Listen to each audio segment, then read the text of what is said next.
pas comment vous tenez le coup, victime de burn-out et personnes fragiles, dans l'environnement électromagnétique à l'heure actuelle. Je m'explique. Je viens de passer 3 jours à Paris. Je ne pouvais pas demander à l'immeuble entier d'éteindre le Wi-Fi la nuit ni la journée.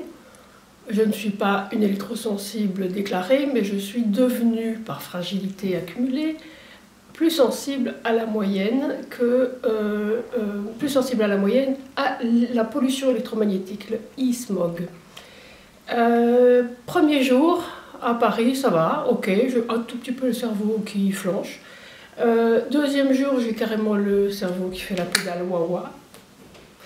Et troisième jour, alors là je suis épuisée, je me réveille bien évidemment. Après avoir dormi 8 bonnes heures, je me réveille comme si je n'avais pas dormi.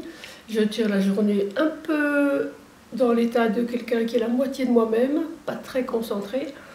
Et depuis 3 jours, vous ne le voyez pas là de loin, mais je suis de nouveau un tout petit peu perturbée au niveau digestion, et quelqu'un qui me saluerait de près verrait que le blanc des yeux est injecté de sang, comme quand je mangeais n'importe quoi. Or, je continue à manger comme d'habitude, je me repose, je suis à la campagne dans un environnement sans Wi-Fi. Cette petite introduction pour vous rappeler que nous, les Canaris de la modernité, sommes les vigiles de votre environnement. C'est les personnes hypersensibles comme nous qui peuvent vous prévenir. Attention, vous ne le sentez pas encore, mais vous ne vous faites pas beaucoup de bien en vivant dans cet e-smog. On ne peut pas l'éviter, on ne peut pas se promener avec un casque. En revanche, vous pourriez éteindre le Wi-Fi la nuit.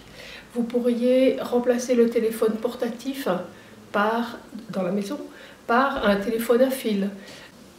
Vous pourriez trouver une solution pour laisser votre téléphone portable éteint la nuit, ou tout au moins à plus de 2 mètres de votre tête.